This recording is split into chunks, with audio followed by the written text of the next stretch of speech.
മക്കളെ, whatever happens to us, എല്ലാ സമയങ്ങളും നിങ്ങൾ ദൈവത്തോട് പ്രാർത്ഥിക്കേണ്ടത്, ഉടമ്പടിയിൽ പുതുക്കി കഴിഞ്ഞാൽ ഒരു നിയോഗം വെക്കേണ്ടത് എന്താണെന്ന് അറിയാവോ? കർത്താവെ, സമയത്തും അസമയത്തും സുവിശേഷം പ്രസംഗിക്കണമെന്ന് എന്നോട് പറഞ്ഞിട്ടുണ്ട്. സമയത്തും അസമയത്തും സുവിശേഷത്തിൻ്റെ ചൈതന്യം ഉൾക്കൊള്ളാൻ എന്നെ സഹായിക്കണമേ. ടേക്ക് ദ ബെഡ് ഫോർ സമയത്തും അസമയത്തും സുവിശേഷം പ്രസംഗിക്കുക. ശ്രുതികട ഹല്ലേലൂയ, ഹല്ലേലൂയ, ഹല്ലേലൂയ, ഹല്ലേലൂയ, ഹല്ലേലൂയ. യേശുവേ നന്ദി, ഹല്ലേലൂയ, ഹല്ലേലൂയ, ഹല്ലേലൂയ, ഹല്ലേലൂയ, ഹല്ലേലൂയ. യേശുവേ ആരാധന, ആരാധന, ആരാധന.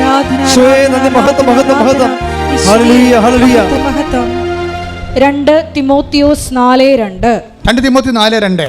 വചനം പ്രസംഗിക്കുക, വചനം പ്രസംഗിക്കുക. സാഹചര്യങ്ങൾ അനുകൂലമാണെങ്കിലും അല്ലെങ്കിലും ജാഗരൂകതയോടെ വർത്തിക്കുക.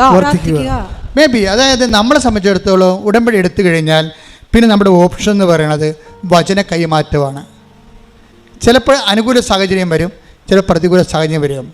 നിങ്ങൾക്ക് സുവിശേഷത്തിനൊരു നിലപാടുണ്ട്. ഇപ്പം സുവിശേഷം കൊടുക്കുക, സാഹചര്യം അനുകൂലമാണെങ്കിലും അല്ലെങ്കിലും.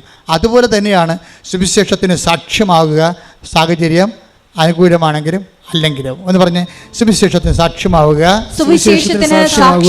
സാഹചര്യം അനുകൂലമാണെങ്കിലും അല്ലെങ്കിലും. ഇതിന് രണ്ടിനും ആത്മീയമായിട്ട് ഒരേ വാല്യൂ ആണ്. അനുകൂല സാഹചര്യത്തിൽ നീ സുവിശേഷത്തിന് സാക്ഷിയാകണതിന് 10 മാർക്കുണ്ട്. പ്രതികൂല സാഹചര്യത്തിൽ നീ സുവിശേഷം സാക്ഷിയാകണതിന് ചിലപ്പോൾ 15 മാർക്ക് കിട്ടുമെന്ന് വരാം. അപ്പോൾ സാഹചര്യത്തെ സംബന്ധിച്ചിടത്തോളം നല്ല പ്രധാനപ്പെട്ട സാഹചര്യം എന്ത് സംഭവിക്കാം. ചിലപ്പോൾ നീ ഒരു ഭർത്താവ് മരിച്ച വിധവയായിരിക്കാം. ചിലപ്പോൾ നീ 2 അബോർഷൻ കഴിഞ്ഞിട്ടുള്ള ഇങ്ങനെ കൂടെ അബോർഷൻ ടെൻഡൻസി കാണിക്കുന്ന ഒരു ഗർഭപാത്രമൊക്കെ നിനക്കുള്ളത്. സാഹചര്യം എന്തുമാകാം നിൻ്റെത്. പക്ഷേ ഇതെല്ലാം കഴിഞ്ഞിട്ട് വയറെ പത്തി പിടിച്ച് ദൈവത്തിന് തന്തയ്ക്ക് വിളിച്ചൊരു കാര്യമില്ല. എന്താ ചെയ്യേണ്ടത്? കർത്താവേ, ഞാൻ നിൻ്റെ മുമ്പിലൂടെ പോവുകയാണ്. കാര്യം ഉടമ്പടി ചെയ്യുമ്പോൾ ആദ്യം പറഞ്ഞത് എന്താണ്? ദാവീദ് പറഞ്ഞതും എബ്രഹാം പറഞ്ഞതും ഒരു കാര്യമാണ്. എന്താണ്? ദാവീദിനോട് എബ്രഹാത്തിനോട് ദൈവം പറഞ്ഞത് എന്താണ്? നീ എൻ്റെ മുമ്പാകെ ഉണ്ടാകണം, സാഹചര്യം അനുകൂലമായാലും പ്രതികൂലമായാലും. മനസ്സിലായി? വേറെ കണ്ടവൻ്റെ പുറകെ മുമ്പേ പോയി നിൽക്കരുതെന്ന് അർത്ഥം. Take the bed for 17:3. ശ്രുതികട ഹല്ലേലൂയ, 17:1. ഉൽപ്പത്തി 17:1. അബ്രാമിന് 99 വയസ്സായി കർത്താവ് പ്രത്യക്ഷപ്പെട്ട് അവനോട് അരുളി ചെയ്തു, സർവശക്തനായ ദൈവമാണ് ഞാൻ, എന്റെ മുമ്പിൽ വ്യാപരിക്കുക, കുറ്റമറ്റവനായി വർത്തിക്കുക.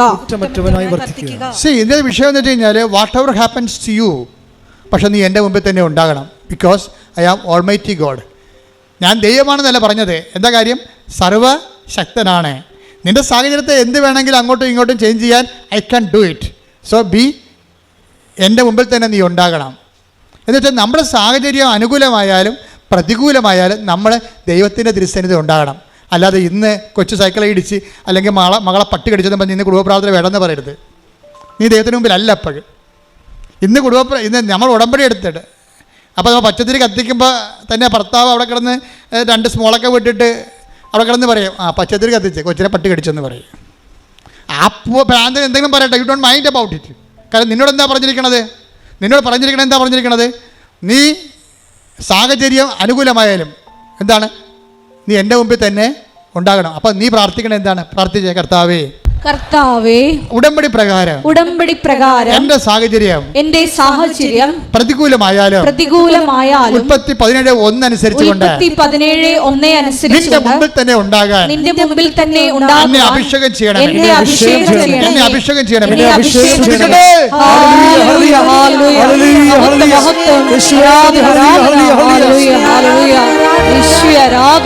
പരിശുദ്ധ പരമദിവ്യകാരുണ്യത്തിന് ആരാധനയും സ്തുതിയും എൻ്റെ മക്കളെ, നിങ്ങളുടെ കയ്യിൽ നിന്നൊരു കയ്യബദ്ധം വന്നു വിചാരിച്ചോ? നിങ്ങളുടെ സ്വഭാവത്തിൻ്റെ രീതി അനുസരിച്ചുകൊണ്ട് ചിലപ്പോൾ അശ്രദ്ധ വരും. ഉടമ്പടി എടുത്താലും ചിലപ്പോഴും ഉടമ്പടി ജീവിക്കുകയാണെങ്കിൽ ശരി, ചില കയ്യബദ്ധങ്ങൾ വന്നു കഴിഞ്ഞായിരിക്കും അറിയണം, ദൈവമേ, ഞാൻ ഉടമ്പടി എടുത്താണല്ലോ, ഞാൻ ഓർത്തില്ലല്ല, അബദ്ധമായി പോലല്ല, അങ്ങനെ ചെയ്യരുതായിരുന്നു, അങ്ങനെ പറയരുതായിരുന്നു, ഇനിയിപ്പോൾ എന്ത് ചെയ്യും? കുമ്പസാരിക്കാതെ ഉടമ്പടി ചെയ്യാൻ പറ്റുമോ? എൻ്റെ മകളെ, നീ ഒന്നും ചെയ്യേണ്ട, സോറി എന്ന് പറഞ്ഞാൽ മാത്രം മതി. എന്താ കാര്യം എന്നറിയാവോ? ഒരു സോറി പറഞ്ഞൊരു മനുഷ്യനാണ് ഇസ്രായേൽ ഭരിച്ചതെന്ന് നീ ഓർക്കണം. ഞാൻ ദാവീദിൻ്റെ കുഴിമാടത്ത് ചെല്ലുമ്പോൾ അവിടെ 1.5 മണിക്കൂർ നിന്ന് പ്രാർത്ഥിച്ചിട്ട് എൻ്റെ കൂട്ടം തെറ്റിപ്പോയൊരു മനുഷ്യനാണ് ഞാനും വിജയകുമാറും. ഞങ്ങൾ ഈ ദാവീദിൻ്റെ കുഴിമാടം കണ്ടപ്പോഴെല്ലാം മറന്നുപോയി. അവിടെ നിന്ന് അങ്ങോട്ട് പ്രാർത്ഥിക്കാൻ തുടങ്ങി. കാര്യം ഞങ്ങൾക്ക് മുമ്പ് നിൽക്കുന്ന 2 യഹൂദന്മാർ ധൂപം ഇങ്ങനെ അർപ്പിച്ചുകൊണ്ട് അവരിങ്ങനെ സങ്കീർത്തനങ്ങൾ പാടി ആടി അവരിങ്ങനെ നിർവൃതി നിൽക്കുകയാണ്. എത്ര കൊല്ലം, 2500 കൊല്ലം മുമ്പ് മരിച്ചുപോയി, 2000 അല്ല 10,000-3000 കൊല്ലം മരിച്ചുപോയ ദാവീദിന്റെ സിംഹാസനം, ദാവീദിന്റെ കുഴിമാടത്തിൽ ഈ യഹൂദ പുരോഹിതന്മാർ ഇരുന്നുകൊണ്ട് ധൂപാർച്ചന നടത്തി പ്രാർത്ഥിക്കണം കണ്ടപ്പോൾ പ്രാർത്ഥന എന്താണ് നമ്മൾ ഇത്രയും നാൾ പ്രാർത്ഥനയേക്കാൾ വേറൊരു പ്രാർത്ഥന ഉണ്ടല്ലോ, ഇങ്ങനെ തീഷ്ണമായിട്ട് 24 മണിക്കൂർ ആ മനുഷ്യനവിടെ നിന്ന് പ്രാർത്ഥിക്കുകയാണ്. അപ്പം ഞാനും കൂടെ നിന്ന്, വിജയകുമാരൻ കൂടെ നിന്ന് പ്രാർത്ഥിക്കുകയാണ്. ഞങ്ങൾ 1.5 മണിക്കൂർ അറിയാതെ നിന്ന് പ്രാർത്ഥിച്ചു പോയി. തിരിഞ്ഞു നോക്കിയപ്പോൾ കൂട്ടം കാണുന്നില്ല. പഴയ ജെറുസലേമിലാണ്, അകപ്പെട്ടു പോയി. പിന്നെ ഞാൻ കൊന്തയല്ലി ആണ് ആ പണ്ടി ടെല്ലവീവിലേക്ക് ജെറുസലേമിലേക്ക് കണ്ടുപിടിച്ചത്. കൊന്തയല്ലി 1.5 മണിക്കൂർ നടന്നു കയറപ്പെടാം. അതിൻ്റെ അത് പെട്ടുപോയാൽ പിന്നെ രക്ഷപ്പെടാൻ പാടില്ല. പക്ഷേ മാതാവ് കൂടെ ഉണ്ടായിരുന്നു. എനിക്ക് ഞാൻ കാറിൽ പോകുമ്പോൾ അമ്മയോട് പറഞ്ഞു, അമ്മേ ഞാൻ ഹോട്ടലിൽ നിന്ന് ഇറങ്ങിയപ്പോൾ വണ്ടി ഏതാണെന്ന് കണ്ടില്ല, അതിൻ്റെ ഡിസൈൻ അറിഞ്ഞില്ല, അതിൻ്റെ പേരറിയാൻ പാടില്ല. ഞങ്ങളെ കൊണ്ടുവന്ന ഞങ്ങൾക്ക് ഈ 16 ലൈൻ റോഡാണ്, നമ്മുടെ 4 ലൈനല്ല 16 ലൈൻ റോഡാണ്. അങ്ങോട്ടും ഇങ്ങോട്ടും വണ്ടി ഇങ്ങനെ നൂല് പോലെ ഇങ്ങനെ പാകിയിട്ടിരിക്കുകയാണ്. അതിൻ്റെ ഇടയ്ക്ക് ഈ വണ്ടി ഇവിടെ പോയി. നേരത്തെ അവർ ഞങ്ങളോട് ഹോട്ടലിൽ നിന്ന് ഇറങ്ങിയപ്പോഴേ പറഞ്ഞാൽ നിങ്ങൾ ഒരു കാരണവശാലും കൂട്ടം തെറ്റി പോയത്, കൂട്ടം തെറ്റി പോയാൽ ഹോട്ടലിലേക്ക് വിളിക്കാനേ പറ്റത്തുള്ളൂ എന്ന് പറഞ്ഞ് ഹോട്ടലിൻ്റെ നമ്പർ തന്ന്. ഹോട്ടൽ 90 കിലോമീറ്റർ അകലെയാണ്. പക്ഷേ വിജയകുമാരൻ്റെ ഫോണിൽ ചാർജുമില്ല. അപ്പോൾ അതിൻ്റെയൊക്കെ അകപ്പെട്ടു. പഴയ ജെറുസലേമിനകത്ത് കുഡൂസിൽ അകപ്പെട്ടു പോയി. അപ്പോൾ എന്ത് ചെയ്യും? ഞാൻ പറഞ്ഞു ഒന്നും ചെയ്യണ്ട, ജപമാല ചെല്ലാൻ പറഞ്ഞു. ഞാൻ ഒരു ജപമാല ചൊല്ലിയിട്ട് കണ്ട വഴി തെക്കും വടക്കും അറിയാൻ പാടില്ല. നല്ല ഉച്ച 12 മണി നേരം, നല്ല ഒരു 40 ഡിഗ്രി ചൂട്. അങ്ങോട്ട് പോകുമ്പോൾ അങ്ങോട്ടും ഇങ്ങോട്ട് വഴി, പടിഞ്ഞോട്ട് വഴി, പിന്നെ അങ്ങോട്ട് പോകുമ്പോൾ പിന്നെ ഇടക്കോട്ട് വലത്തോട്ടും വഴി, പിന്നെയും വഴി. ഏത് വഴിയാണ് റോഡെന്ന് എവിടെ എത്തുമെന്ന് ഒരു പിടിയില്ല. വെച്ച് നടക്കുകയാണ്. അപ്പോൾ ഞാൻ പറഞ്ഞു, അമ്മേ നീ നടന്ന വഴിയാണിത്, ഞങ്ങൾക്ക് 2 പേർക്കും ആദ്യമായിട്ട് ഇവിടെ വന്ന് ലാൻഡ് ചെയ്യേണ്ടതാണ്. ഞങ്ങൾക്ക് ഇവിടുത്തെ വഴിയൊന്നും അറിയത്തില്ല, ഞങ്ങളുടെ വണ്ടിയും അറിയത്തില്ല എന്ന് പറഞ്ഞു. അപ്പോൾ ഞാൻ ഈ കൊന്ത ചൊല്ലി തീരും, അപ്പം നീ ഞങ്ങളുടെ വഴിയിലെത്തിച്ചിരിക്കുമെന്ന് പറഞ്ഞു. അപ്പോൾ വിജയകുമാർ പറഞ്ഞ് അപ്പോഴാദ്യമായിട്ടാണ് ഒരു വിശ്വാസം പ്രയോഗത്തിൽ വരണത്. പുള്ളിക്ക് കണ്ടുപിടി ഞെട്ടണത് അങ്ങനെ. ഞാൻ പറഞ്ഞു 5-ാമത്തെ ദിവസത്തിൻ്റെ പിതാവിൻ്റെയും പുത്രൻ്റെയും പറഞ്ഞപ്പോൾ ഉണ്ട് ഞങ്ങൾ റോഡേ എത്തി അവിടെ. പക്ഷേ റോഡേ എത്തുമ്പോൾ എന്ത് റോഡാണ് ഈ കാണുന്നത്? 16 ലൈൻ റോഡാണ്. ഇൻ്റർനാഷണൽ ടൗൺ സിറ്റിയല്ലേ. അവിടെ ചെന്ന് അകപ്പെട്ട് ഏത് വണ്ടി, നമ്മുടെ വണ്ടി എവിടെ പോയെന്ന് ആർക്കറിയാം? നമ്മുടെ മൊബൈലും വർക്ക് ചെയ്യണില്ല. എനിക്ക് പിന്നെ റോമിംഗ് ഇല്ല, സാറിന് റോമിംഗ് ഉണ്ട്, പക്ഷേ അവിടെ ബാറ്ററി വർക്ക് ചെയ്യണില്ല. ആകപ്പെടെ കുഴപ്പത്തിലായി. വിജയകുമാരനോട് പറഞ്ഞു, സാറേ ഒരു വണ്ടി, ഞാൻ പറഞ്ഞു സാറേ ഒരു വണ്ടി എടുക്ക്. ഒരു ടാക്സി എടുത്ത് ടാക്സി വന്ന് നിന്ന് ടാക്സിക്കാരൻ ഞങ്ങളോട് ചോദിക്കുകയാണ് എവിടെ പോകണമെന്ന്. ഞങ്ങൾക്കറിയാമല്ലോ എവിടെ പോകണമെന്ന്. ഞങ്ങളുടെ വണ്ടി പിടിക്കാനാണ് ഇയാളെ വിളിച്ചേക്കുന്നത് അറിയാമോ? അപ്പോൾ വണ്ടി എവിടെയാണ് ഞാൻ ചോദിക്കത്തില്ലേ? അപ്പോൾ ഞാൻ പറഞ്ഞു ഗെറ്റലാണെന്ന് പറഞ്ഞു, മുമ്പോട്ട് പോകാൻ പറഞ്ഞു കഴിഞ്ഞപ്പോൾ ഇയാൾ ഇടയ്ക്കിടയ്ക്ക് പറയുന്നുണ്ട് ഇയാൾ. അപ്പോൾ ഇയാൾ ഇവിടെ പോകണമെന്ന് പറഞ്ഞ്, അപ്പോൾ സാറ് പറഞ്ഞു ഗെറ്റലാണ് അപ്പോൾ മുമ്പോട്ട് പോകാൻ ഗ്രോഫ്രണ്ട് പറയുന്നുണ്ട്. പക്ഷേ അപ്പോൾ ഞങ്ങൾ കൂടി ജവമാല ചൊല്ലിക്കൊണ്ടിരിക്കുകയാണ്. എൻ്റെത് ഡ്രൈവറും വണ്ടിയൊന്നും അല്ല പ്രശ്നം, ഈ ജവമാല കൃത്യമായിട്ട് ചെല്ലുക എന്നുള്ള ആ സമയത്ത് ജവമാല ചൊല്ലിക്കൊണ്ടേ ഇരിക്കുകയാണ്. അപ്പോൾ എൻ്റെ മനസ്സിൽ സാറിനോട് പറയും, സാറേ 5-ാമത്തെ ദിവരഹസ്യത്തിന് നമ്മൾക്ക് ഈ സ്ഥലത്തെത്തിയെങ്കിൽ അടുത്ത കൊന്ത തീരുമ്പോൾ ഈ വണ്ടി കൊണ്ടുവന്ന് നമ്മുടെ മുമ്പിൽ അമ്മ തരുമെന്ന് പറഞ്ഞു. അമ്മ തരും. അപ്പോൾ ഞാൻ സാറും കൂടി ചെല്ലിയിട്ട് അപ്പോൾ ഡ്രൈവർ ഇടയ്ക്ക് ഞങ്ങളെ പ്രാർത്ഥനയ്ക്ക് ഉതപ്പുണ്ടാക്കുന്നുണ്ട്. അയാൾ അപ്പോൾ വിജയകുമാർ ചോദിച്ചു, വാ മിണ്ടാതിരിക്കുക, നിങ്ങൾക്ക് എത്ര പരിപാടി വേണം? അപ്പോൾ പറഞ്ഞ് $500. ഉടനെ $500 എടുത്ത് അയക്ക് കൊടുത്ത്. എവിടെ? 2 കിലോമീറ്ററേ പോയിട്ടുള്ളൂ. ഞങ്ങൾ മണ്ടന്മാരെ ഇന്ത്യക്കാരാണെന്ന് അയക്കറിയാം. കാര്യം ഇത് വഴി അറിയാൻ പോലെ വല്ലതും കയറി ഇരിക്കുക, സ്ഥലം പറയാവല്ലിരിക്കുക. ഇന്ത്യക്കാരുടെ ആരും 2 മണ്ടന്മാർ കേട്ടിട്ടുണ്ട്. ഇന്ത്യക്കാരെ മണ്ടൊന്നും വേണ്ട, ഇന്ത്യക്കാർ ലോകത്തിലെ ഏറ്റവും വലിയ ബുദ്ധിയുള്ളവരാണ്. പക്ഷേ ഞങ്ങൾ അവിടെ ചെന്നപ്പോൾ ഞങ്ങൾക്ക് വഴി പറഞ്ഞ് ഞങ്ങൾക്ക് അറിയത്തില്ല അവിടെ തെക്കും വടക്കും. ഞങ്ങളുടെ ജീവിതം അങ്ങനെ അകപ്പെട്ടിരിക്കുകയാണ്. അപ്പോൾ എൻ്റെ മനസ്സിലിരിക്കണ കൊന്ത മാത്രമേ ഒരു ഉറപ്പുള്ളൂ. ഇതാണ് നമ്മുടെ ഈ പാത്ത് ഫൈൻഡർ എന്ന് പറയുന്ന സാധനം. ഇതാണ്, ഇത് വെച്ചുള്ള കളിയാണ് നമുക്കറിയാവുന്നത്. അപ്പോൾ ഞാൻ ഈ കൊന്ത തീരണ സമയത്ത് 4-ാമത്തെ കൊന്ത തീരുമ്പോൾ തന്നെ അമ്മ പറഞ്ഞ് വണ്ടി ചുവപ്പാണെന്ന് പറഞ്ഞ്. അപ്പോൾ വണ്ടി ചുവപ്പ് നിറവാണ്, താഴെ കറുപ്പുണ്ടെന്ന് പറഞ്ഞ്. ഞാൻ ഉടനെ സാറിനോട്, സാറേ ചുവപ്പ് വണ്ടിയാണ് നമ്മൾ പറയുന്നുണ്ട്, താഴെ കറുപ്പുണ്ടെന്ന് പറയുന്നുണ്ട്. 5-ാമത്തെ രഹസ്യം ചൊല്ലി അവസാനിക്കുമ്പോൾ ചുവപ്പും കറുപ്പും വണ്ടി ഞങ്ങളുടെ മുമ്പിൽ കൊണ്ടുവന്ന് തന്ന അമ്മ. ഈ എൻ്റെ പ്രോബ്ലം വെച്ച് കഴിഞ്ഞാൽ ഇതെല്ലാമേ അനുഭവങ്ങളാണ്. അനുഭവങ്ങളെന്ന് പറയണത് അതാണ് പഠിപ്പിക്കലെന്ന് പറയണത്. ദൈവം അനുഭവങ്ങളിലൂടെയാണ് നമ്മളെ പഠിപ്പിക്കുന്നത്. Take the word of God 143:10 എടുത്ത് ശ്രുതിക്കട്ടെ. ഹല്ലേലൂയ ഹല്ലേലൂയ ഹല്ലേലൂയ ഹല്ലേലൂയ യേശുവേ നന്ദി. ഹല്ലേലൂയ ഹല്ലേലൂയ ഹല്ലേലൂയ ഹല്ലേലൂയ ആരാധന. 143:10 സങ്കീർത്തനങ്ങൾ. അങ്ങയുടെ ഹിതം അനുവർത്തിക്കാൻ എന്നെ പഠിപ്പിക്കണം. അങ്ങയുടെ ഹിതം അനുവർത്തിക്കാൻ എന്നെ പഠിപ്പിക്കണമേ. എന്തെന്നാൽ അവിടുന്നാണ് എൻ്റെ ദൈവം. അങ്ങയുടെ നല്ല ആത്മാവിനെ എന്നെ നിരപ്പുള്ള വഴിയിലൂടെ നയിക്കട്ടെ. പ്രൈസ്ലോഡ്. അപ്പോൾ അങ്ങയുടെ ഹിതം അനുവർത്തിക്കുകയാണ് എൻ്റെ ആഹാരം, അതാണ് നിരപ്പുള്ള വഴികളിലൂടെ. അപ്പോൾ ദൈവത്തിൻ്റെ ഹിതം അനുവർത്തിക്കുന്ന വ്യക്തിയായി നമ്മൾ എപ്പോൾ മാറുന്നുവോ അപ്പോൾ നമ്മൾ നിരപ്പുള്ള വഴിയിലൂടെ വരും. കാര്യം ഇതിൻ്റെ വിഷയം എന്ന് പറയണത് വചനം കേൾക്കണമെങ്കിൽ വഴി നിരപ്പാക്കേണ്ടതുണ്ട്. അതുകൊണ്ടാണ് യോഹന്നാൻ മാന്താനെ കർത്താവിന് വഴിയൊരുക്കാൻ വേണ്ടി എന്ന് പറഞ്ഞ് പ്രത്യേകം മിഷൻ കൊടുത്ത് വിടേണ്ട കാര്യം എന്താണ്? ദൈവത്തിൻ്റെ ഹിതപ്രകാരം ജീവിക്കാൻ പറ്റിയ ഒരു സമൂഹത്തെ രൂപപ്പെടുത്തി എടുക്കാനുള്ള ജ്ഞാനസ്ഥാനം, പശ്ചാത്താപത്തിൻ്റെ ജ്ഞാനസ്ഥാനമാണ് യോഹന്നാൻ നൽകണത്. അപ്പം നിങ്ങൾക്ക് എപ്പോഴെങ്കിലും നിങ്ങൾ ചെയ്തു പോയ തെറ്റുകളെക്കുറിച്ച് ഒരു പശ്ചാത്താപം ഉണ്ടാവുകയും ദൈവത്തിൻ്റെ വചനം ജീവിക്കുകയും ചെയ്യണമെന്ന് തോന്നിയാൽ നിങ്ങൾ നിരപ്പുള്ള വഴികളിലേക്ക് വന്നു കഴിഞ്ഞു. പിന്നെ ദൈവമായിട്ട് അടുത്ത നടപടി ദൈവത്തിൻ്റെ ഇടപെടലാണ് ഉണ്ടാകുന്നത്.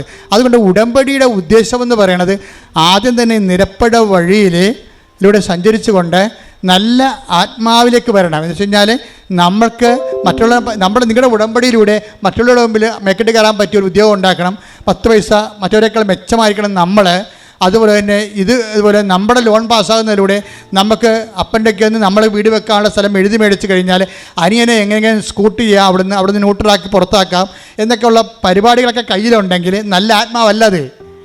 നിങ്ങളുടെ നിയോഗം കൊണ്ട് തന്നെ നിങ്ങളെല്ലാവരും നീറി അവസാനിക്കണത്. എന്താ കാര്യം? എല്ലാ നിയോഗത്തിലും തരികിടമുണ്ട്. അതെല്ലാം ചെയ്തതിന് ശേഷം അത് നേടിയെടുത്തതിലൂടെ മറ്റുള്ളവർക്കൊരു പണി കൊടുക്കാൻ വേണ്ടി നിങ്ങൾ വിചാരിക്കുന്നുണ്ടാവും. ഇതാ വിഷയം. നിങ്ങൾക്ക് പണ്ട് പണി തന്ന ആൾക്കാർക്ക് എല്ലാം മുമ്പിൽ തലേനും കെട്ടി ജീവിക്കാൻ വേണ്ടി നിങ്ങൾ ഭൗതിക ആനുകൂല്യത്തോട് ദൈവത്തോട് ചോദിച്ചു കഴിഞ്ഞാൽ അത് നല്ല ആത്മാവല്ല. അപ്പം അതുകൊണ്ട് അങ്ങനെയുള്ള നിയമങ്ങളെല്ലാം പൊളിച്ചെഴുതണം. എന്നിട്ട് നിരപ്പുള്ള വഴികളിലൂടെ ദൈവഹിതപ്രകാരം ജീവിക്കാൻ വേണ്ടി നിത്യത ലക്ഷ്യമാക്കൊണ്ട് പോകുമ്പോഴേ അമ്മ ഓട്ടോമാറ്റിക്കടെ വന്ന് മധ്യസ്ഥം വഹിക്കും. അമ്മ മധ്യസ്ഥം വഹിക്കുന്ന രീതി കണ്ടില്ലേ? ആ ഒരു ജപമാല ഉണ്ടെങ്കിൽ നമുക്ക് ഈ ജന്മം അടുത്ത ജന്മം ജീവിക്കാൻ പറ്റും. അതാണ് ഞാൻ എൻ്റെ ജീവിതത്തിൽ നിന്ന് പഠിച്ചത്. കാര്യം ജപമാല മുഴുവനും ഫുൾ ഓഫ് കർത്താവിൻ്റെ റിഡംഷൻ്റെ വീണ്ടെടുപ്പിൻ്റെ മുഴുവനും രക്ഷാകര സമ്പൂർണ്ണ ബൈബിളിനെ ഇങ്ങനെ കാച്ചിക്കുറുക്കി അങ്ങനെ മണികളാക്കി വെച്ചിരിക്കുകയാണ് ജപമാലയിൽ. അതിനേക്കാൾ വലിയ പ്രാർത്ഥന ഉണ്ടാകാൻ പോണില്ല. അതുകൊണ്ട് തന്നെയാണ് ഇതിൻ്റെ അകത്ത് നമ്മളിത് 1000 മണിയൊക്കെ ആയിട്ട് വർദ്ധിപ്പിക്കുന്നതിൻ്റെ കാര്യം. വേറെ എപ്പോഴും നമ്മൾ ശ്രദ്ധിക്കണം. നിങ്ങൾക്കൊക്കെ പറ്റിയ അബദ്ധം വല്ല ഉടായ്പ പ്രാർത്ഥനകളൊക്കെ വന്നപ്പോൾ നിങ്ങൾ ന്യൂട്രലായിട്ട് നിങ്ങൾ ജപമാല മാറ്റി നിർത്തിയിട്ട് അതിൻ്റെ പുറകെ പോയി. അതാണ് സംഭവം. മര്യാദക്ക് നിന്നുകയും നമ്മുടെ പിതാക്കന്മാരെ ദൈവവും തലമുറകളും പഠിപ്പിച്ച പ്രാർത്ഥനകൾ സത്യസന്ധമായ ആധ്യാത്മികതയ്ക്ക് നിങ്ങൾ തീഷ്ണമായി വരണം. നിങ്ങൾ വരണമെന്നല്ല ഞാൻ പറയണത്, നിങ്ങൾ തീഷ്ണമായി വരണമായിട്ട് ദൈവത്തിന് തോന്നണം. ദൈവത്തിന് തോന്നണമെന്നുണ്ടെങ്കിൽ അത് നടപ്പിൽ വരുത്തണം ദൈവം. കാരണം നിങ്ങളുടെ ജീവിതം കൊണ്ട് തന്നെ സുവിശേഷം നമ്മളിലെ പരിശുദ്ധാത്മാവ് ഇത്രയും നേരം പറഞ്ഞുകൊണ്ടിരുന്നത് എന്താണ്? അനുകൂലം സാഹചര്യം അനുകൂലമായാലും പ്രതികൂലമായാലും നീ സുവിശേഷത്തിൻ്റെ സാക്ഷിയാകണം. പ്രതികൂലമായ സാഹചര്യം വന്നാലും ആ പ്രതികൂലമായ സാഹചര്യത്തിലും നീ ഒരു സുവിശേഷമായിക്കൊണ്ട് ദൈവത്തിനെ കൊണ്ട് തന്നെ ആ വിഷയത്തെ പരിഹാരം ഉണ്ടാക്കാൻ വേണ്ടി നീ ശ്രമിക്കണം. അല്ലെങ്കിൽ ഞങ്ങൾക്ക് വേണമെങ്കിൽ അടുത്ത പോലീസ് സ്റ്റേഷനിൽ പോയിട്ട് റിപ്പോർട്ട് ചെയ്യുക വല്ലതൊക്കെ ചെയ്യാൻ പറ്റുമായിരുന്നു. എന്തൊക്കെയാണ് കുഴപ്പമെന്ന് വെച്ചാൽ ഇന്ന ഹോട്ടലിലാണ് താമസിച്ചത്, ഇന്ന വണ്ടി എങ്ങോട്ടാണ് പോയെന്നൊക്കെ ട്രേസ് ഔട്ട് എടുക്കണം, ഒരു കുഴപ്പമില്ല. പക്ഷേ ഞങ്ങൾ ജപമാലയിലാണ് ആശ്രയിച്ചത്. എന്ന് വെച്ചാൽ ഫസ്റ്റ് നമ്മുടെ ബുദ്ധിപരമായ മെക്കാനിസം അല്ല കാണിക്കേണ്ടത്. അത് ജഡിക ആത്മാക്കളുള്ള ആൾക്കാർ ജഡികമായ മാർഗ്ഗങ്ങൾ അന്വേഷിക്കും. ദൈവ പൈതൽ ദൈവത്തിൻ്റെ മാർഗ്ഗമാണ് ഫസ്റ്റ് പ്രയോറിറ്റി. ഉടമ്പടി നീ വിജയിക്കണമെന്ന് കാണുന്നത് എപ്പോഴാണെന്ന് വെച്ച് കഴിഞ്ഞാൽ നിൻ്റെ ഫസ്റ്റ് റെഫറൻസിൽ നിനക്കുണ്ടാകുന്ന പ്രശ്നങ്ങൾ ദൈവത്തെ കൊണ്ട് ആദ്യം പരിഹരിക്കാൻ വേണ്ടി നീ നടപടി എടുക്കുമ്പോൾ നീ ദൈവത്തിൻ്റെ നിരപ്പായ വഴികളിലൂടെയാണ്. കൈയടിക്കട്ടെ, ശ്രുതികട്ടെ, ഹല്ലേലൂയ.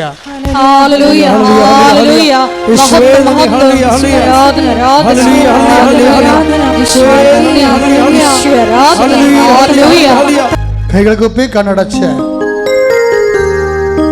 ഒരു നിമിഷം നിങ്ങളുടെ ജീവിത അവസ്ഥകളെ അമ്മയുടെ മധ്യസ്ഥത്തിൽ ഈശോയുടെ നാമത്തിൽ ഓർക്കുക. കണ്ണുകൾ കുപ്പി കൈകളടച്ച്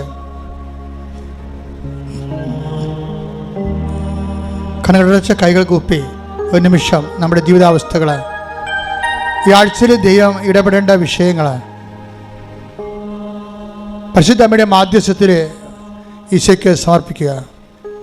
ഈ തീർത്ഥാടനത്തിൽ പ്രാർത്ഥിക്കുന്നവരുടെ മേൽ, ഓൺലൈനിൽ പ്രാർത്ഥിക്കുന്നവരുടെ മേലെല്ലാം കർത്താവിൻ്റെ തിരുമുറിവാർന്ന വലതുകരം സ്പർശിക്കട്ടെ. ശ്രുതികട്ടെ. കർത്താവ് നിന്നെ നാഥനും രക്ഷകനുമായി ഏറ്റുപറയുന്ന എല്ലാ മക്കളോടും നീ കാരുണ്യം കാണിക്കണമേ. ഉച്ചമുള്ളങ്കാല് വരെ കർത്താവിൻ്റെ രക്തം പടരട്ടെ. എല്ലാ കോശങ്ങളിലും പെശുകളിലും കർത്താവിൻ്റെ രക്തം പടരട്ടെ. കർത്താവിൻ്റെ ആണിപ്രതാർന്ന വലതുകരത്താൽ ഓരോ അവയവങ്ങളെ സ്പർശിക്കണമെന്ന് പ്രാർത്ഥിക്കുന്ന മാരക രോഗങ്ങൾ, തീരാവേദികൾ, ആന്തരിക അവയവങ്ങളുടെ രോഗങ്ങൾ ക്യാൻസർ സിസ്റ്റുകൾ, ശ്വാസകോശ രോഗങ്ങൾ, കരരോഗങ്ങൾ, കിഡ്നി രോഗങ്ങൾ, ഗർഭാശയ രോഗങ്ങൾ, ആമാശയ രോഗങ്ങൾ, കുടരോഗങ്ങൾ, തൈറോയ്ഡ് രോഗങ്ങൾ, ടോസ് രോഗങ്ങൾ, സ്പോണ്ടിലോസിസ് രോഗങ്ങൾ യേശു ക്രിസ്തുവിന്റെ ഉന്നതമായ നാമത്തിൽ മാറിപ്പോകട്ടെ.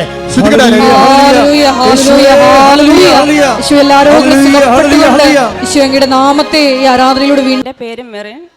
ഞാൻ കൊല്ലം രൂപതയിൽ സെൻറ് തോമസ് ചർച്ച് ഇടവകയിൽ നിന്ന് വരുന്നു. 2018 ഫെബ്രുവരിയിലാണ് ഞാൻ ആദ്യമായിട്ട് ഇവിടേക്ക് കടന്നു വരുന്നത്. എനിക്ക് 13 വർഷമായിട്ട് അർഷസിൻ്റെ രോഗമുണ്ടായിരുന്നു. അത് ബ്ലീഡിങ്ങോട് കൂടിയായിരുന്നു. രോഗം അങ്ങേയറ്റം മൂർച്ഛിച്ചപ്പോഴാണ് ഞാനിവിടേക്ക് വരുന്നത്. ഞാനിവിടെ വന്നിറങ്ങിയ ആ നിമിഷം തന്നെ എൻ്റെ അസുഖം എടുത്തു മാറ്റി, ബ്ലീഡിങ്. ഇപ്പം 6 വർഷമാകുന്നു, ഇതുവരെ വന്നിട്ടില്ല. അതുപോലെ ഞാൻ MSW പഠിച്ച് തമിഴ്നാട്ടിൽ പഠിച്ചിട്ട് 3 വർഷമായിട്ട് എൻ്റെ സർട്ടിഫിക്കറ്റ് ഞാൻ വാങ്ങാൻ പോകുമ്പോൾ എനിക്ക് ലഭിക്കത്തില്ല. എന്താണ് പ്രശ്നമെന്ന് എനിക്കറിയില്ല. അപ്പം ഞാനത് ഉടമ്പടിയിൽ വെച്ചിരുന്നു. ഞാൻ ജോസഫ് അച്ഛനെ കണ്ടു. ഈ ഒരു കാര്യം ഞാൻ ഫാദറിനോട് പറഞ്ഞു. അപ്പം ഫാദർ അവിടേക്ക് പോയിക്കോളാൻ പറഞ്ഞു. ഒരു പ്രശ്നമില്ല, ഒരു തടസ്സമില്ലാതെ കിട്ടുമെന്ന് പറഞ്ഞു. ഞാൻ അതുപോലെ അവിടേക്ക് പോയി. ഒരു തടസ്സമില്ലാതെ പെട്ടെന്ന് അന്ന് തന്നെ എൻ്റെ സർട്ടിഫിക്കറ്റ് ഓരോ സെക്ഷനിൽ നിന്നും ഫോർവേഡ് ചെയ്യുമായിരുന്നു. അന്ന് തന്നെ സർട്ടിഫിക്കറ്റ് കിട്ടി.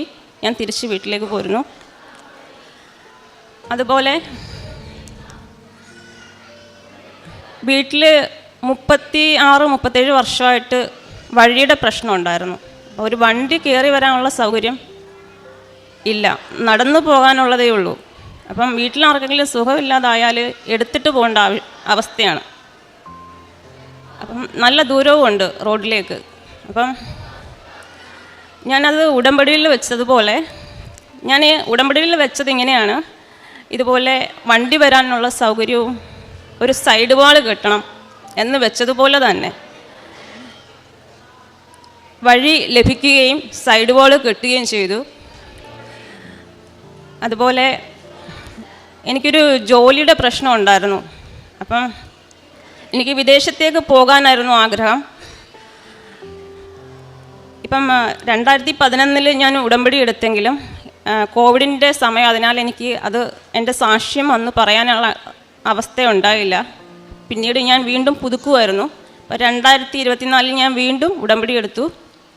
ആദ്യത്തെ ഉടമ്പടിയിൽ തന്നെ എനിക്ക് ഒരു ജോലിയുടെ കാര്യമായിരുന്നു വെച്ചിരുന്നത്. അത് ഉടമ്പടി എടുത്ത് ഇവിടുന്ന് പോയി ആദ്യത്തെ മാസം തന്നെ 10-25 വർഷം അറിയാവുന്ന ഒരു സുഹൃത്ത് യാദൃച്ഛികമായിട്ട് എന്നെ വിളിക്കുകയും ഇതുപോലെ പോളണ്ടിൽ ഒരു വേക്കൻസി ഉണ്ടെന്ന് പറയുകയും അതിനുവേണ്ടി എല്ലാ പേപ്പർ വർക്കുകളും കഴിഞ്ഞു. അപ്പം അടുത്ത മാസം എൻ്റെ വിസയ്ക്ക് വേണ്ടി ഞാൻ വെയിറ്റ് ചെയ്യുകയാണ്. അതുപോലെ എൻ്റെ എന്ത് ആവശ്യങ്ങളുണ്ടെങ്കിലും ഞാൻ ഉടമ്പടി തൈലം നെറ്റിയിൽ പുരട്ടുകയും ഉപ്പ് കഴിക്കുകയും ചെയ്യുമായിരുന്നു. എന്നിട്ട് എന്ത് കാര്യങ്ങൾക്ക് ഞാൻ മുന്നോട്ട് പോകത്തുള്ളായിരുന്നു. അതുപോലെ എനിക്ക് ഇവിടുന്ന് കിട്ടുന്ന പത്രം ബസ് സ്റ്റാൻഡിലും ബസ്സിലും പൊതുമേഖലകളിലും എല്ലാം കൊണ്ടു നടന്ന് കൊടുക്കുമായിരുന്നു. ഒരുപാട് പേരെ ഞാൻ ഇവിടേക്ക് പറഞ്ഞു വിട്ടിട്ടുണ്ട്. അതുപോലെ സാമ്പത്തികമായിട്ട് എന്നാൽ കഴിയുന്ന രീതിയിൽ ഒരുപാട് പേരെ സഹായിച്ചിട്ടുണ്ട്. എനിക്ക് ഈ അനുഗ്രഹങ്ങളെല്ലാം തന്ന അമ്മയ്ക്ക് തിരുക്കുമാരനും 1000 നന്ദി. இந்த திரு பலிபீடத்தின் முன் சாட்சி சொல்ல கிருபை செய்த இயேசு கிறிஸ்துவுக்கும் அன்னை மாதாவிற்கும் 1000 நன்றி கூறிக்கொள்கிறேன். என்னுடைய பெயர் செலின் ஃப்ளவர். நான் கன்னியாகுமரி டிஸ்ட்ரிக்ட் களிக்காவிளை நியர்பாரசாலை அங்கிருந்து வருகிறேன். நான் 2023 பிப்ரவரி மாதம் உடன்படி செய்து கொண்டேன். என்னுடைய மகன் இன்ஃபேன்ட் போஸ்கோ 2022 இருமலால் அவதிப்பட்டான். அவனை நான் திருநெல்வேலி டிஸ்ட்ரிக்ட் முதல் எர்ணாகுளம் டிஸ்ட்ரிக்ட் வரை உள்ள பெரிய ஹாஸ்பிட்டல் எல்லாம் கொண்டு போய் அவனை பார்த்தேன். ஆனால் அவனுக்கு எந்த மருந்து கொடுத்தாலும் அது அவனுக்கு யூஸ் ஆகவில்லை. ஒரு நிமிடம் கூட அவன் இருமல் நீங்காது. காலை எழும்பின உடனே இருமுவான். ஸ்கூலுக்கு விடுவேன். சாயங்காலம் வருவான், இருமத் தொடங்குவான். அவன் இருமல் நிறுத்த வேண்டுமென்றால் அவனை நான் தூங்க வைக்க வேண்டும். சாயங்காலம் ப்ரேயர் ஜெபமாலை சொல்லும் வேளையில் வருவான், இருமிக்கொண்டே இருப்பான். நான் அவனை படுக்க வைப்பேன், படுக்க வைத்து அவன் தூங்குவான். இதே ரெகுலராக பண்ணிகிட்டே இருந்தான். ஆனால் அவனுக்கு மருந்து கொடுத்து அவனுக்கு வயிறு வலி தொடங்கியது. நான் இங்கே வந்து உடன்படி எடுத்த பிறகு தண்ணியில் உப்பு போட்டும் எண்ணெய் தொண்டைக்கு உள்ளும் பூசுவேன், வெளியையும் பூசுவேன். ஒரு டீப் ப்ரேயர் பண்ணி வந்தேன். அப்போது இங்கே வந்து உடன்படி எடுத்த 3 தினம் அவனுக்கு இருமலே இல்லை. அடுத்த தினம் முதல் ஜெபமாலை எப்போ சொல்ல ஆரம்பிக்கிறேனோ அப்போ இரும தொடங்குவான். உடனே நான் படுக்க வைப்பேன், தூங்கி விடுவான். இதே ரெகுலராக இருந்ததால் நான் பிறகு என்ன பண்ணுவேன் என்றால் ப்ரேயர் தொடங்க வேலை தூங்க வைக்க மாட்டேன். உடனே இவன் என்ன மரியாதை இல்லாத நிலைமைக்கு ஆகிப்போட்டான். இந்த பெரிய பிள்ளைங்க பேசு மாதிரி பேசுவான், என்ன சொல்லும் கேட்க மாட்டான். இப்படி கொஞ்ச நாள் அப்படி இருந்த பிறகு அவனுக்கு தலைக்குள்ளே ஏதோ பண்ணுது அப்படி சொல்லுவான். சொல்லிட்டு எங்கப்படி இந்த குடிக்காரர் நடக்கும் மாதிரி நடக்கும். ரோட்டில் ஓடியானாலும் சரி, எங்கே டேஞ்சரஸ் பிளேஸோ அந்த பிளேஸில் தான் நடப்பான். நடந்துட்டு என்ன அடி கொடுத்தா கூட கேட்க மாட்டான். அந்த அளவு திமிராக நடப்பான். பிறகு ஆட்கள் கேட்பாவே, ஏன் இவன் இப்படி நடக்கிறான் என்று கேட்பான். விளையாட்டுக்கு நடக்கிறான். பஸ்ஸில் ஏறினா கமந்து தான் இருப்பான், நிமிர்ந்திருக்க மாட்டான். ஸ்கூட்டியில் கொண்டு போனால் கண் அடைச்சிட்டு இருப்பான். வெளியில் நிற்க ஆட்கள் பார்த்து சொல்லுவா, பிள்ளை தூங்கிட்டு இருப்பான், வண்டியை நிறுத்துன்னு சொல்லுவாங்க. என்னாலும் அவன் என்ன சொன்னேன், நான் இந்த உடன்படி தைலம் ப்ரேயர் நான் பிறகு லாஸ்ட்டில் நினைத்தேன், மாதாவிடம் ப்ரேயர் பண்ணினேன். மாதாவே, என்னுடைய உயிரையும் அவனுடைய உயிரையும் இயேசுப்பா உமது வலப்பக்கத்தில் சேர்த்துடலாம். அப்படி ஜெபமாலை வரை ஒப்பு கொடுத்தேன் இவனுக்காக. ஆனால் கடவுளே, உம்மை தவறி நான் சொல்லக்கூடாது. உமக்கு என்றைக்கு சுகம் தர விருப்பமோ அன்றைக்கு எனக்கு பிள்ளைக்கு சுகம் தர, ஆனால் அதை தாங்க வேண்டிய சக்தியை மட்டும் எங்களுக்கு தாரும் என்று நான் இடைவிடாது ப்ரேயர் பண்ணி கொண்டிருப்பேன். பிறகு அதனாக நாம் 2வது உடன்படி முதல் தடவை புதுப்பிக்க வந்தபோது அவனுக்கு ஒரு 90% சுகம் கிடைத்து விட்டது. அடுத்து அவன் போன மாதம் ஜூலை 10ஆம் தேதி ஸ்கூல் கிரவுண்டில் பாஸ்கெட் பால் விளையாடி கொண்டிருக்கும் போது கிரவுண்டில் விழுந்து தலை அடிபட்டது. அந்த மயக்க நிலையில் இருந்தான், ஞாபகம் கிடையாது. ஸ்கூலில் இருந்து அவனை ஹாஸ்பிட்டல் கொண்டு சென்றார்கள். அங்கே போன உடனே ஞாபகம் வந்தது. ஆனால் அரை மணிக்கூர் மட்டும்தான் அவனுக்கு ஞாபகம் இருந்தது. பிறகு ஞாபகம் இல்லை. 10 மணிக்கு நடந்தது, 4 மணி வரை. பிறகு அவன் ஞாபகமே வரவில்லை. பிறகு அவங்க சொன்னார்கள், வேறு ஹாஸ்பிட்டல் கொண்டு செல்லுங்கள் என்று. நாங்கள் அனந்தபுரி ஹாஸ்பிட்டலில் ஆம்புலன்ஸில் வரும்போது நான் மொத்தத்தில் அவன் ஜெபமாலை சொல்லிக்கொண்டே இருந்தேன். சொல்லிக்கொண்டிருந்துட்டு எனக்கிட்ட உடம்படி தைலவும் இல்லை, உப்பும் இல்லை, ஒன்றும் இல்லை. நான் அவங்க ஃபோன் பண்ணி நான் இங்கே வந்தது, நான் வெளியே நின்னேன். வீட்டிலிருந்து வந்ததுன்னா எடுத்துகிட்டு வர பார்த்தேன். ஆனால் பிறகு நான் மாதாவிட்டம் கேட்டேன், மாதாவே, எலிசபெத்தை சந்திக்க நீர் சென்றீரே, 3 மாதம் இருந்து அவருக்கு பணிவிடை புரிந்தீரே, என்னுடைய பிள்ளை இந்த ஆபத்தான நிலையில் இருக்கிறான். நான் ஹாஸ்பிட்டல் கொண்டு போய் அவங்க மருந்து செய்வதற்கு முன்னாடி என் பிள்ளைக்கு ஞாபகம் வர வேண்டும் என்று ப்ரேயர் பண்ணி இருந்தேன். ஆனால் கடவுள் அங்கு நான் சென்று டாக்டர்ஸ் எல்லாம் சீக்கிரம் அந்த டெஸ்ட் இந்த டெஸ்ட் அப்படி எடுத்துகிட்டே இருந்தாவ. ஆனால் ஒரு 5 மினிட் இருக்கும், அவன் எழும்பி உட்கார்ந்தான். படுக்கையில் உட்கார்ந்துட்டு ஒரு டயர்டோ ஒன்றும் இல்லை, ஒரு நல்ல அவன் அப்படி இருந்தான்னு உள்ள நிலைமை கூட இல்லாமல் நல்ல முறையில் இருந்தான். பிறகு அவங்க MRI ஸ்கேன் EGG எல்லாம் எடுத்த போது அவனுக்கு ஒரு ப்ராப்ளமும் இல்லை என்று அவனை விட்டார்கள்.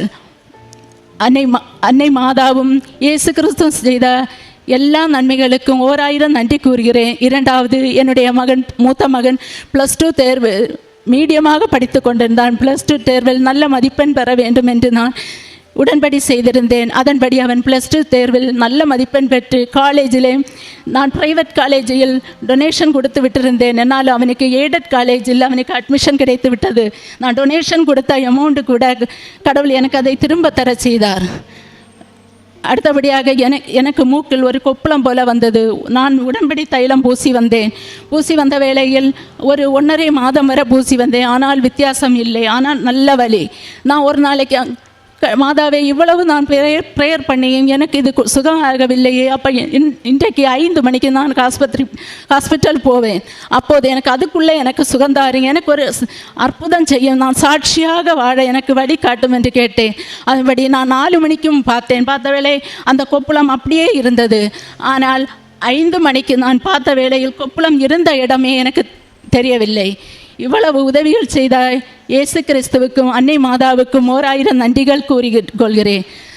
நான் ஹெல்ப் பண்ணுவது என்னவென்றால் யார் என்னிடம் வந்து எந்த உதவி கேட்டாலும் அதை செய்ய மறக்க மாட்டேன். பண உதவியானாலும் சரி, எதானாலும் எது கேட்டாலும் செய்வேன். யாராவது நோய்வாய்ப்பட்டிருந்தாலோ கஷ்டப்பட்டிருந்தாலோ அவர்களுக்காக கண்ணீர் விட்டு அழுது அவங்களுக்காக வேண்டுதல் செய்வேன்.